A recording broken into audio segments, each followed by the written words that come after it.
Hello students, welcome back to real concept. मैं Ashish sir आज आपके लिए न्यूमेरिकल का टॉपिक लेकर आया हूं, जहां कि हम न्यूमेरिकल में डिस्कस करने वाले हैं।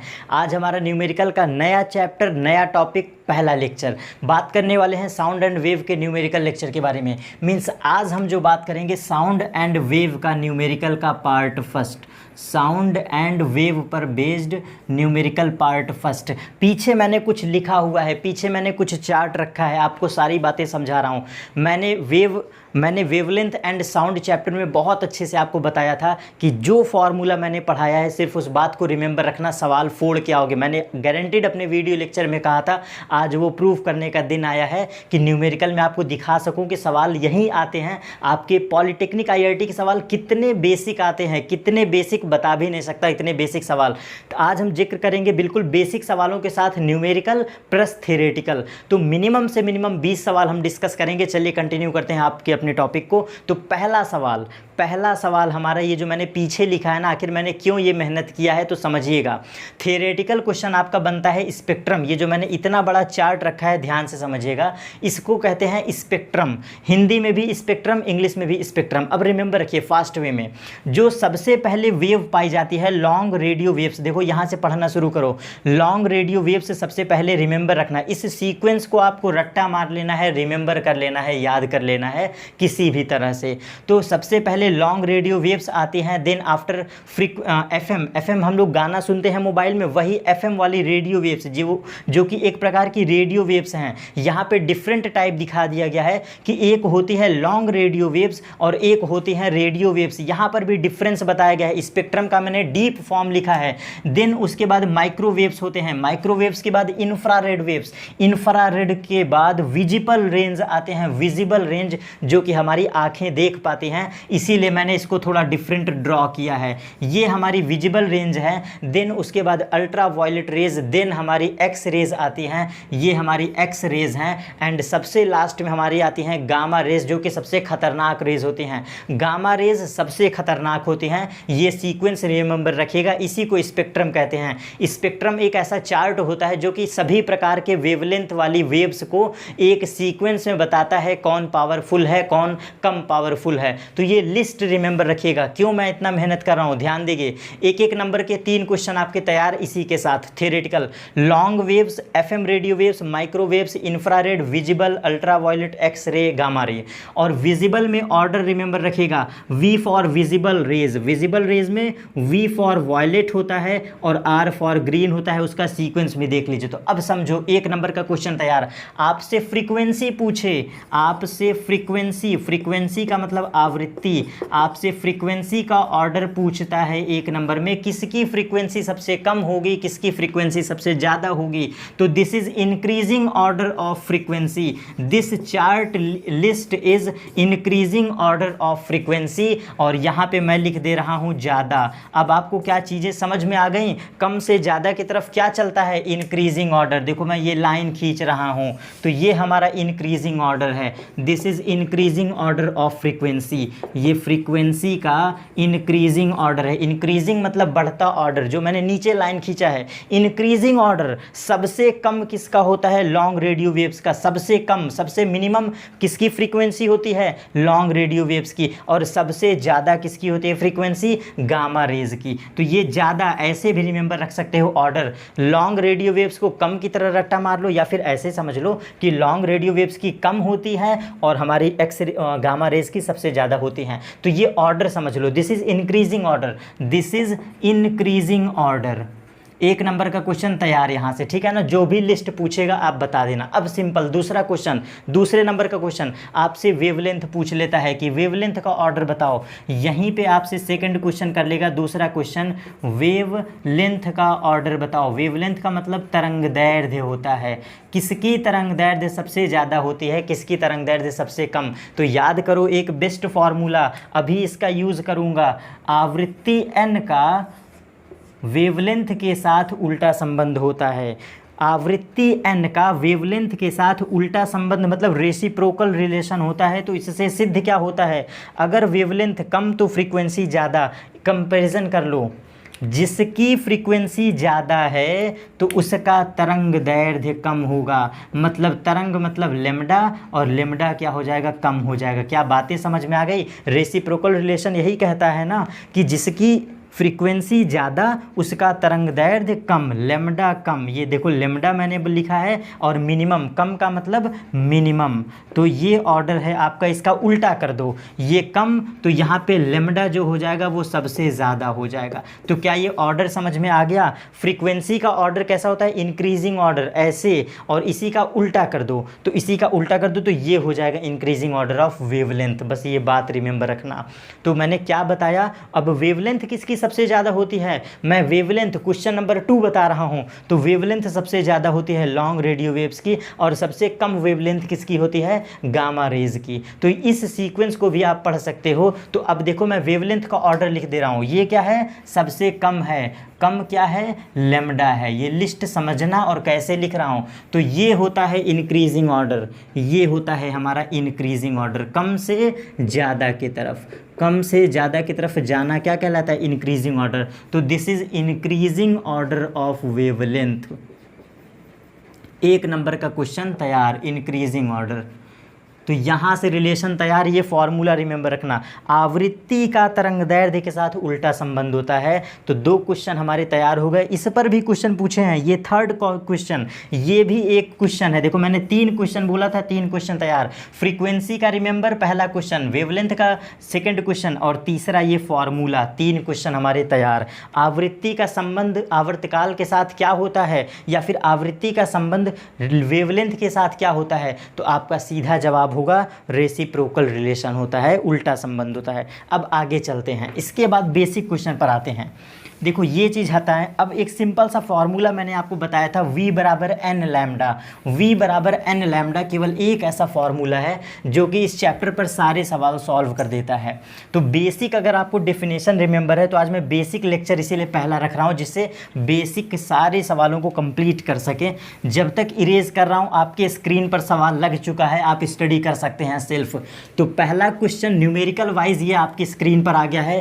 Please see this question and remember concept. कैसे सोचें सवालों को, आप भी सोचो, मैं भी आपके साथ बताता हूँ। देखो फर्स्ट क्वेश्चन बिल्कुल बेसिक क्वेश्चन, कि कोई एक लोलक है, सरल लोलक मतलब पेंडुलम है, कोई एक पेंडुलम है। 4th क्वेश्चन, पेंडुलम है,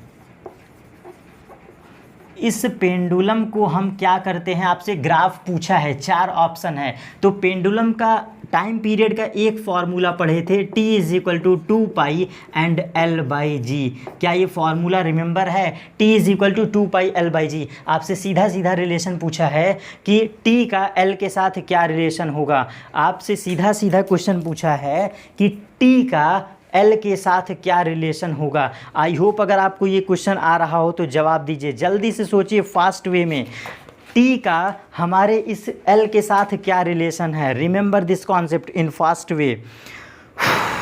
तो ऑप्शन क्लिक करिए, क्या आपके दिमाग में बोल रहा है? मेरा ऑप्शन तो कुछ और चल रहा है, मैं जवाब आपको बताने वाला हूँ। तो सीधी सी बात है, इसका सीधा संबंध है, इसका बनेगा एक सीधी रेखा। ये जो ग्राफ ड्रॉ करेंगे दिस इज़ सीधी रेखा, ये एक सीधी रेखा स्ट्रेट लाइन को फॉलो करेगा। सिंपल पेंडुलम का जो टाइम पीरियड होता है वो लेंथ के साथ, उसके लेंथ के साथ हमें क्या करता है, वो इस चीज़ को बताता है। जब आप डेरिवेशन पढ़ेंगे, मैंने बिल्कुल लास्ट में आपको बताया है कि जब किसी पेंडुलम का टाइम पीरियड और लेंथ की स्टडी करते हैं तो ये अनुक्रमानुपाती संबंध रखते हैं। अनुक्रमानुपाती मतलब सीधा संबंध रखते हैं। तो जो भी संबंध सीधा संबंध रखते हैं उनका ग्राफ स्ट्रेट लाइन होता है, उनका ग्राफ स्ट्रेट लाइन होता है। ठीक है, तो आई होप छोटी सी बातें हैं, बिल्कुल बेसिक बातें। सरल लोलक की बात करेगा, L एंड T, L हो जाएगी लंबाई और T हो जाएगा आवर्तकाल। तो ग्राफ रिमेंबर रखिएगा, सीधी रेखा होता है। आगे चलते हैं, बेसिक क्वेश्चन। एक कोई वेव है, उसकी फ्रीक्वेंसी गिवन है, फ्रीक्वेंसी इज गिवन 120 हर्ट्ज। ये क्वेश्चन रिमेंबर रखो यहाँ से। रिमेंबर मतलब रटने को नहीं कह रहा हूँ, रिमेंबर मतलब फॉर्मूला और तरीका को समझो। एक क्वेश्चन है जिसकी वेव की फ्रीक्वेंसी गिवन है 120 हर्ट्ज।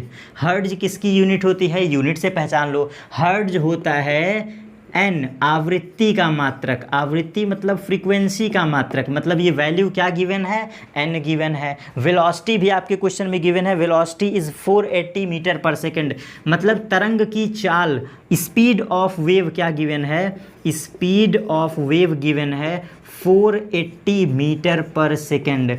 तो ये सवालों को सोचो, एक फार्मूला v बराबर एन लैम्डा, यही फार्मूला रिमेंबर रखो, सारे सवाल खुद ही फोड़ के आओगे, मुझे कहने की ज़रूरत नहीं पड़ेगी। तो आवृत्ति है, फ्रीक्वेंसी है, फ्रीक्वेंसी का मात्रक हर्ट्ज होता है। जो लोग कुछ भी ना पढ़ो हो इस चैप्टर के सवाल वो भी लगा के आ सकते हैं सिर्फ यूनिट से। आवृत्ति होगी, फ्रीक्वेंसी, फार्मूला रख दो, v पता, n पता, लैम्डा नहीं निकाल सकते हो, तो lambda is equal to v by N. v क्या हो गया 480 एंड डिवाइड बाई लैम्डा क्या हो, सॉरी फ्रीक्वेंसी क्या हो गई 120, तो 0 से 0 कैंसिल आउट, 4 से 2, तो लैम्डा की वैल्यू आ गई 4 meter. This is called answer. बिल्कुल सिंपल सा क्वेश्चन। नेक्स्ट क्वेश्चन पर आते हैं, बड़ा ज़बरदस्त क्वेश्चन। देखो अब सोचो क्या हलवा क्वेश्चन पूछ रहा है, हे भगवान क्या सिंपल क्वेश्चन पूछ रहा है। देख लो सेकंड क्वेश्चन आपके स्क्रीन पर, ये हमारा सेकंड क्वेश्चन है कि दो वेव हैं, उनकी फ्रीक्वेंसी का रेशियो, कोई दो वेव हैं, फ्रीक्वेंसी का रेशियो, फ्रीक्वेंसी मतलब आवृत्तियों का अनुपात पूछा है। The ratio of frequency is given and here आपसे पूछा क्या है, यहाँ से पूछा है टाइम पीरियड, आपसे पूछा है फ्रीक्वेंसी का रेशियो दे के टाइम पीरियड पूछ लिया है। जवाब बिल्कुल सीधा सा है, फ्रीक्वेंसी गिवन है, फ्रीक्वेंसी मतलब n1/n2, रेशियो गिवन है, the ratio of n1/n2 is equal to, सवालों में क्या लिखा हुआ है, फ्रीक्वेंसी, फ्रीक्वेंसी का हमारा क्या रिलेशन होता है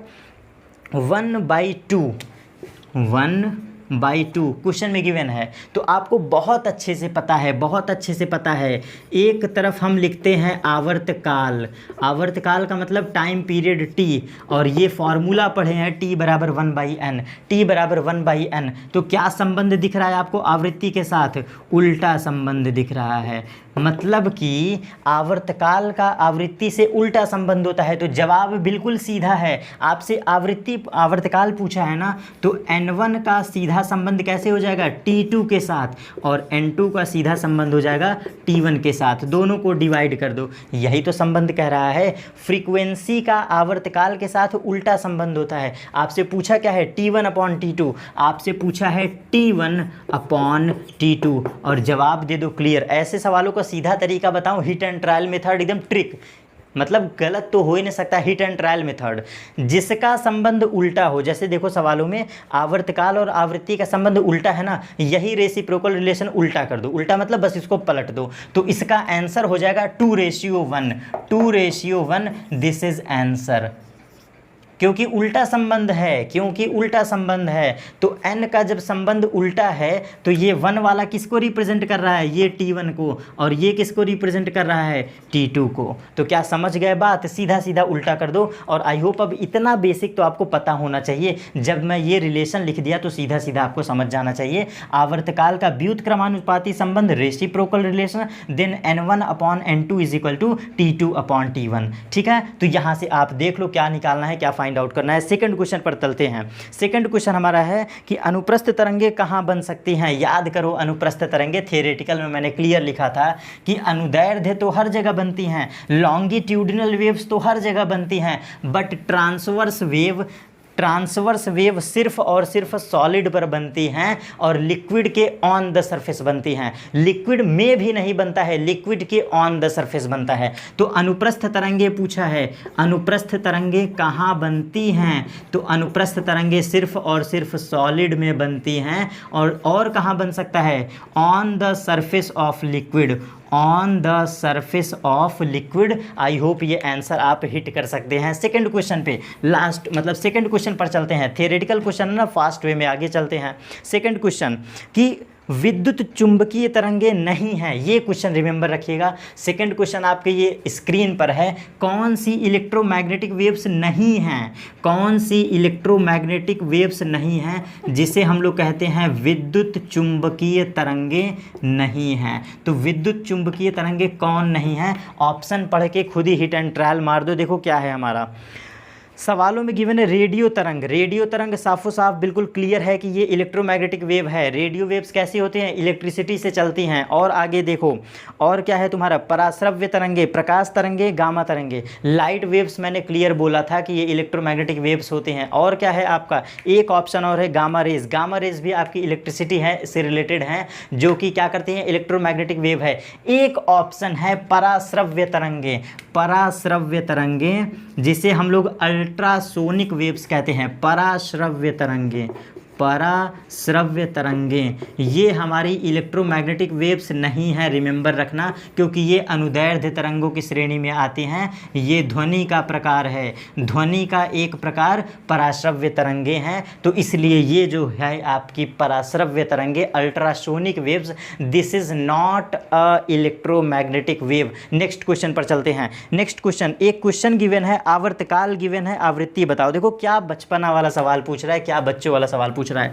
आवृत्ति गिवन है और आपसे आवर्तकाल पूछा है। बस फर्क क्या है? आवृत्ति आपको माइक्रो सेकंड में गिवन है, सॉरी आवर्तकाल।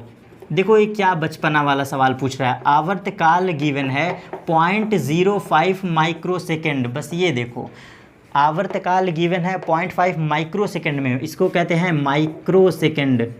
आपसे आवर्तकाल पूछ लिया है। इंग्लिश में भी माइक्रो सेकंड, इंग्लिश और हिंदी में भी माइक्रो सेकंड। कैसे कन्वर्ट करें? फॉर्मूला पढ़ के बैठे हो। आवृत्ति n बराबर होता है 1/t, ठीक है। आवृत्ति n बराबर 1/t। आपसे आवृत्ति पूछ लिया है तो इसको डिवाइड कर दो, 1 डिवाइड बाई टी। टी कितना गिवन है? 0.05। बट कन्वर्ट करना ही तो आपको नहीं आता है। याद करो बेसिक वाला बचपना फॉर्मूला। 1 माइक्रो सेकंड बराबर कितने सेकंड? तो 1 माइक्रो सेकंड बराबर 10⁻⁻6 सेकंड। तो यहाँ पे मल्टीप्लाई कर दोगे 10⁻⁻6 से, ये हमारा आंसर आ गया। अब ये जब ऊपर जाएगा तो क्या बनेगा? 10⁻+6 बन जाएगा। एंड 1 डिवाइड बाई 0.05 को क्या लिख सकते हैं? इसको हम लिख सकते हैं 100, और 5 से कट के ये हो गया 20, और ये आंसर हमारा बन गया 2 × 10⁻7। This is answer. बिल्कुल क्लियर। ये हर्ट्ज में लिखना। क्या पूछा है? आवृत्ति पूछा है। तो आवृत्ति का मात्रक होता है Hz। Hz का मतलब हर्ट्ज होता है। क्लियरली। तो next question, again next question. कोई प्रकाश तरंग है, कोई एक प्रकाश तरंग है जिसकी चाल है 3 × 10⁸। Next question on the screen, please see this question. कोई वेव है जिसकी चाल गिवन है 3 × 10⁸। 3 × 10⁸। चाल मतलब स्पीड, स्पीड मतलब v मतलब चाल। बस हिंदी वाले भी समझ लो, इंग्लिश वाले भी समझ लो। और क्या गिवन है नेक्स्ट क्वेश्चन में? और गिवन है आवृत्ति के बारे में। आवृत्ति आपको गिवन है, frequency n is given here 5 × 10⁻14। 5 × 10⁻14 ये गिवन है, एकदम क्लियर बिल्कुल। तो आंसर रखो और वैल्यू बिल्कुल आपकी निकल के चली आएगी। तरंगदैर्ध्य पूछा है, v बराबर n लैम्डा, v नो, तो lambda is equal to v/n। v की वैल्यू पुटअप कर दो 3 × 10⁸ and divide by 5 × 10⁻14। Here this is answer, here this is answer. आगे चलते हैं। कोई, ये देखो अच्छा क्वेश्चन, थोड़ा सा अच्छा क्वेश्चन। देखो मेरे लिए तो कुछ भी नहीं है, थोड़ा सा ये अच्छा क्वेश्चन है, थोड़ा सा एक बेस्ट क्वेश्चन आ गया है, इसको समझा दे रहा हूँ। यहाँ पर बस एक नई बात क्या किया है कि तरंगदैर्ध्य का आवृत्ति के साथ रिलेशन पूछा है। याद करो तीसरा फॉर्मूला, आपको रेशियो गिवन है। Here ratio is given of wavelength 3:5। Clearly ध्यान से समझना, 3:5 गिवन है। किसका रेशियो? ये λ1 रेशियो λ2 गिवन है। और पूछा आपसे क्या है? आवृत्ति पूछा है, फ्रीक्वेंसी पूछा है। क्या पूछा है? n1:n2 पूछ लिया है। ज़रा याद करो, बिल्कुल बेसिक बचपना। जस्ट मैंने अभी एक फार्मूला बताया था कि फ्रीक्वेंसी का उल्टा संबंध होता है वेवलेंथ के साथ। तो क्या लिखेंगे? n1/n2 is equal to λ2/λ1। देख लो क्या गिवन है, λ1/λ2 गिवन है ना। हमें फाइंड आउट करना है क्या? n1/n2। तो जब भी व्युत्क्रमानुपाती संबंध बने, जब भी उल्टा संबंध बने और आपसे सवाल पूछे तो इसकी वैल्यू उलट दो। उलटने का मतलब 5:3 3 कर दो, सीधा आंसर 5:3। और फॉर्मूला यहाँ है, चाहे यहाँ से सॉल्व कर लो, चाहे hit and trial method direct लगा दो। नेक्स्ट क्वेश्चन, आगे क्वेश्चन एक छोटा सा बड़ा ज़बरदस्त क्वेश्चन पूछा है, बिल्कुल बच्चों वाला एक सवाल देख लीजिए फिर आगे चलते हैं। एक न्यू क्वेश्चन में आपको बातें बता दे रहा हूँ, सिर्फ हिंट कर दे रहा हूँ। सेम फार्मूला v बराबर n लैम्डा, सेम फार्मूला। और यहाँ पे रिमेंबर रख लेना, मैं कुछ नोट लिख रहा हूँ ताकि आपको कोई कन्फ्यूज़न ना हो। बहुत ज़्यादा से ज़्यादा टफेस्ट सवाल कहाँ बन सकते हैं, 1 मिली सेकेंड या फिर 1 मिलीमीटर, ऐसे समझो। 1 मिलीमीटर बराबर हम लोग क्या पढ़ते हैं, 10⁻³ मीटर, ठीक है, ये पढ़ते हैं। 1 माइक्रोमीटर बराबर 10⁻6 मीटर। 1 नैनोमीटर बराबर nm, नैनोमीटर बराबर 10⁻9 मीटर। और क्या हो सकता है, ये 3 फार्मूला रिमेंबर रखो, ठीक है ना। और माइक्रोन का बता दिए, एंगस्ट्रॉम लिख लो, 1 एंगस्ट्रॉम बराबर 10⁻10 मीटर। अब देखो खेल क्या खेलता है वो, फ्रीक्वेंसी को आपको मिलीमीटर में दे देगा, फ्रीक्वेंसी कैसे लिख देगा, मिली हर्ट्ज लिख देगा। यही वो खेल खेल सकता है। और इसी तरह एक खेल खेला है, एग्जाम्पल आपको समझाता हूँ। फ्रीक्वेंसी को लिख देगा मिली हर्ट्ज, इंग्लिश वाले भी ध्यान से सुन लो, मिली हर्ट्ज लिख देगा। तो इसको कन्वर्ट कर दो 10⁻³ से मल्टीप्लाई करके, माइक्रो हर्ट्ज लिख दिया, micro HZ, M micro for micron और HZ मतलब हर्ट्ज, तो इसको कन्वर्ट कर दो 10⁻6 में, मल्टीप्लाई करके लिख देना। एक बेस्ट क्वेश्चन पूछा था कि 1 मेगाहर्ट्ज, 1 मेगाहर्ट्ज बराबर एक न्यू क्वेश्चन दिया था, मतलब फ्रीक्वेंसी को गिवन कर दिया था मेगा हर्ट्ज के फॉर्म में। तो एक बात रिमेंबर रखना, 1 मेगाहर्ट्ज बराबर होता है, 1 मेगाहर्ट्ज बराबर होता है 1 मेगाहर्ट्ज बराबर होता है 1 मिलियन। देखो कहाँ कहाँ से सवाल घुमा सकता है, इसीलिए समझा रहा हूँ। 1 मेगाहर्ट्ज, 1 मेगाहर्ट्ज बराबर 1 मिलियन होता है, और 1 मिलियन बराबर होता है 10 लाख, 10 लाख। अब 10 लाख से आप बहुत अच्छे से वाकिफ़ हैं, कन्वर्ट कर देना। तो 1 मेगाहर्ट्ज बराबर 1 मिलियन, 1 मिलियन बराबर 10 लाख। तो यहाँ से कैसे कन्वर्ट करोगे, तो 1 मेगाहर्ट्ज को हर्ट्ज में जब कन्वर्ट करोगे तो 1 मेगाहर्ट्ज MHz ये बराबर हो जाएगा 10 की पावर कितना, 1 2 3 4 5, कायदा है सैकड़ा हज़ार 10 लाख, कायदा है सैकड़ा हज़ार 10 लाख एंड 10 लाख। देखो ये हमारा हो जाएगा क्या, 10 लाख। इसी को कहते हैं इतना हर्ट्ज, मतलब 1 मिलियन हर्ट्ज बराबर 10 की पावर 7 HZ। कभी भी मेगा हर्ट्ज दिख जाए तो कन्वर्ट कर देना 1 मेगा हर्ट्ज। बड़े ध्यान से देखो, लिख दे रहा हूँ, ये सवाल पूछा है पॉलिटेक्निक में। अब बताओ ये क्या बच्चों वाला सवाल है, क्या बचपना कर रहा है। मेगा हर्ट्ज को कन्वर्ट करना तुम बार बार सीखे हो, बचपन से सीखे हो। 1 किलोग्राम बराबर 1000 ग्राम, 1 मीटर बराबर 100 सेंटीमीटर, या 1 मीटर में कितने सेंटीमीटर, सब कुछ तो पढ़ के बैठे हो। ऐसे सवाल बताओ पूछ रहा है, कन्वर्जन बस रिमेंबर रखो, आंसर निकाल के आंसर बिल्कुल एग्जैक्ट करके आओ। थोड़ा और आगे चलते हैं, थोड़ा कुछ अच्छे सवालों को उठाते हैं। एक बेस्ट सवाल है, देखो स्क्रीन पर आपके मैंने लगा दिया है। ये क्वेश्चन कह रहा है कि एक कंपित वस्तु, देखो बस किया क्या है, शब्दों को पकड़ना, स्क्रीन पर रीड करो। कंपन वस्तु है, कोई कंपन करने वाली मतलब वाइब्रेटरी ऑब्जेक्ट है। इसको इरेज कर रहा हूँ, तब तक आप पढ़ो इसको, ठीक है। तो कोई वाइब्रेटरी ऑब्जेक्ट है जो कि वाइब्रेट कर रहा है। गिवन क्या है, डेफिनेशन जिसने मेरा रीड किया है, जिसने मेरे पढ़ाए लेक्चर का डेफिनेशन सिर्फ देखा है, सोचो क्या सवाल पूछा है। और मैंने ऑलरेडी जो टू द पॉइंट पढ़ाया है डेफिनेशन, वहीं से सवाल आपके पूछा है। आई एम श्योर नहीं, फुल्ली कॉन्फिडेंटली कि मैंने जो पढ़ाया है वहीं से सवाल आए हैं। चलिए आगे दिखाते हैं आपको। सवाल देखो क्या लिखा क्या है, कि कोई कंपन करने वाली वस्तु 1 सेकंड में 240 कंपन करती है। शब्दों को पकड़ो, एक कंपन में क्या करती है वो, 1 सेकंड में 240 कंपन करती है।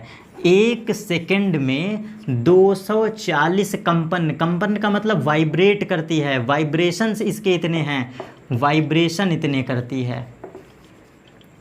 1 सेकंड में इतने वाइब्रेशन करती है, सवालों में गिवन है। और आपसे पूछा क्या है, देखिए वेलोसिटी भी गिवन है। Velocity is equal to 320 metre per second, 320 metre per second. और आपसे सवालों में क्या पूछा है, कहा है कि 15 कंपनों में, मतलब 15 वाइब्रेशंस में दूरी बताओ, 15 वाइब्रेशंस में दूरी बताओ। देखो क्या गजब का सवाल है, दम तो कुछ भी नहीं है। देखो समझो, 1 सेकंड में कंपनों की संख्या क्या कहलाती है? लैंग्वेज रिमेंबर रखो, मैंने बताया था आवृत्ति की क्या परिभाषा होती है, फ्रीक्वेंसी की क्या परिभाषा होती है।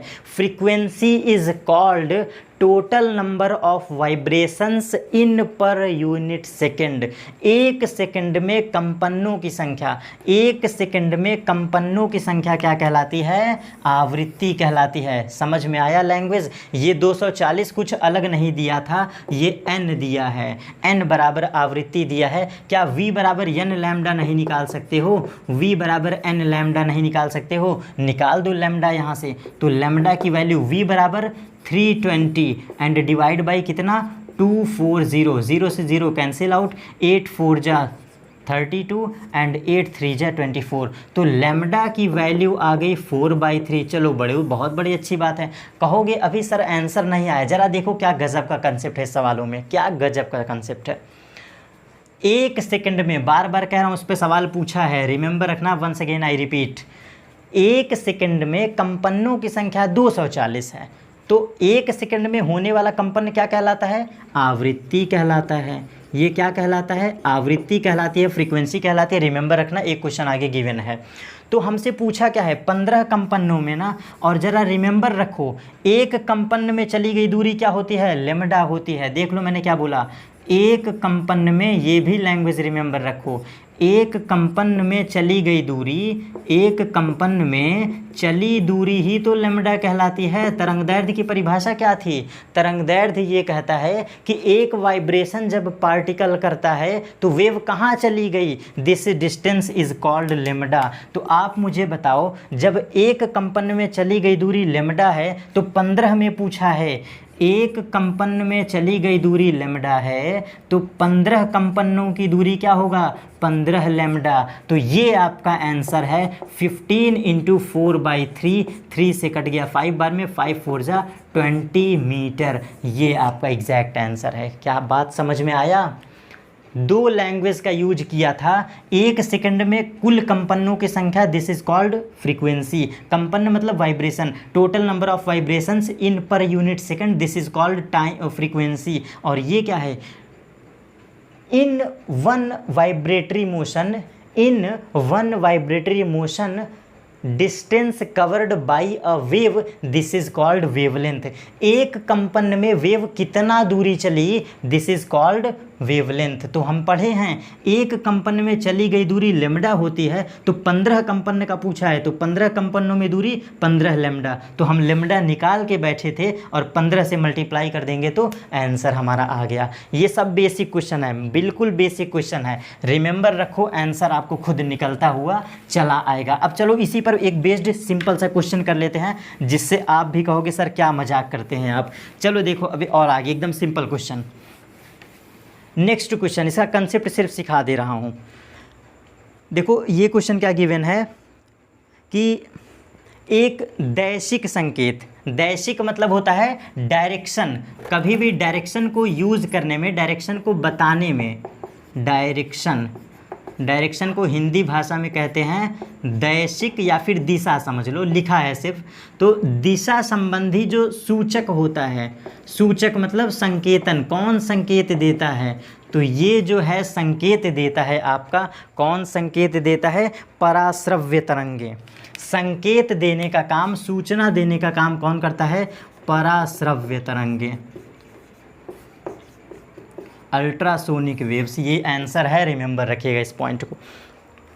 और देखो कितना सिंपल क्वेश्चन आपसे पूछा है, जो हमारी घड़ी में घंटे की सुई होती है, जो हमारे घड़ी में घंटे वाली सुई होती है, हावर वाली सुई होती है, इसका टाइम पीरियड बताओ। क्या मजाक कर रहे हो? देखो यही वो क्वेश्चन था, ऐसे बच्चों वाले सवाल, क्या मजाक है ये।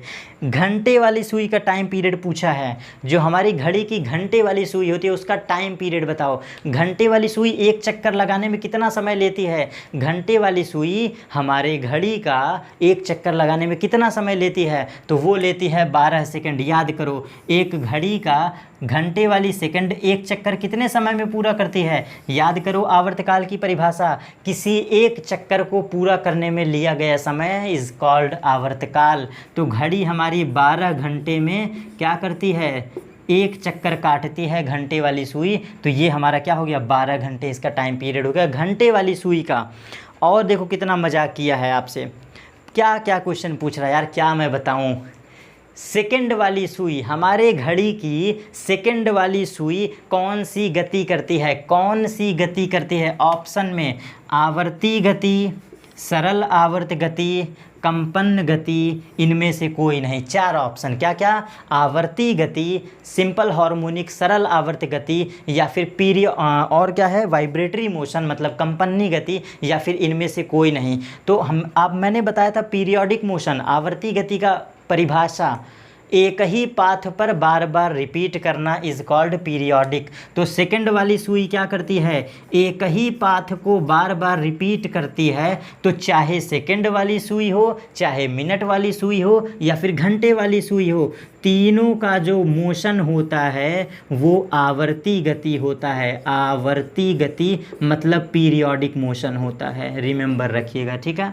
सेकंड की सुई, चाहे मिनट की सुई, चाहे फिर घंटे की सुई, आवर्ती गति करती है। और आगे चलते हैं, ये मज़ा नहीं आ रहा है, कुछ मज़ेदार क्वेश्चन को करते हैं। तो आ गया आपके लिए एक ज़बरदस्त क्वेश्चन। क्या है वो क्वेश्चन? 1 सेकंड टाइम दीजिएगा, आपकी स्क्रीन पर वो मैं क्वेश्चन लगा रहा हूँ, देन हम आगे चलते हैं। तो 16 नंबर क्वेश्चन ये आपके सामने देखिए क्या है। 16 हो गया, 17, 18, 19 एंड 20। देखो एक छोटा सा होमवर्क दे रहा हूँ, एक छोटा सा होमवर्क, एक क्वेश्चन आपके लिए, एक छोटा सा क्वेश्चन आपके लिए, और फिर आगे चलते हैं। तो एक क्वेश्चन ये आपके लिए है, इसको आप कोशिश करिएगा, देखते हैं आप कर पाते हो या नहीं। तो किसी कण का आवर्तकाल गिवन है, कोई कण है, कोई पार्टिकल है, क्या गिवन है? Time period. ये आपके लिए HW है, ये आपके लिए HW है। टाइम पीरियड ये गिवन है 0.002 सेकेंड। तो इसका फ्रीक्वेंसी बस आपको बताना है, इसका आपको फ्रीक्वेंसी बताना है। फॉर्मूला तक मैं चलो लिख दे रहा हूँ। फॉर्मूला होता है n बराबर 1/t। अब रख के आंसर निकाल लेना, इससे ज़्यादा आप क्या ये भी नहीं कर सकते हो। तो और आगे चलते हैं। तो देखो और क्या बेसिक क्वेश्चन है, बहुत ही आसान क्वेश्चन और बहुत ही ज़बरदस्त क्वेश्चन। यहाँ से आपको कुछ सीखने को मिलेगा, इस क्वेश्चन के थ्रू कुछ सीखने को आपको मिलेगा वंस अगेन। और ये मैंने ऑलरेडी समझा दिया है, तो यहाँ से फिर आपको कुछ ना कुछ सीखने को मिलेगा। देखो ये कहना क्या चाह रहा है, एक क्वेश्चन है, लिख रहा हूँ, इसको लिख के मैं समझा रहा हूँ क्योंकि लैंग्वेज है। एक क्वेश्चन है जो कि कहना ये चाह रहा है कि 20 सेकंड में 10 कंपन करता है, बस इतना लिखा है सवालों में।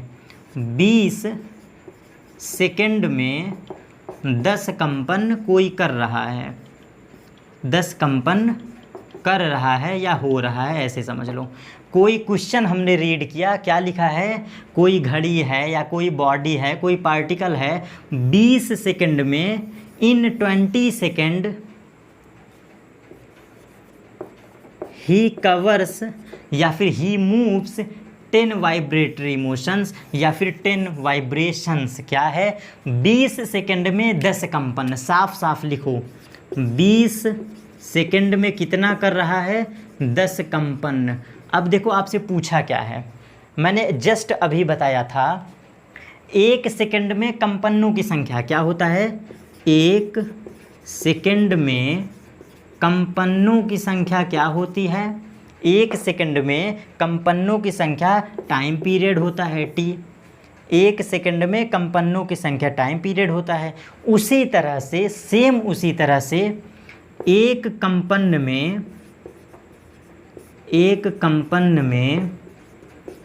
लिया गया समय, एक कंपन में लिया गया समय, वाइब्रेटरी मोशन, ये हमारा क्या है? एक कंपन में लिया गया समय हमारा क्या कहलाता है?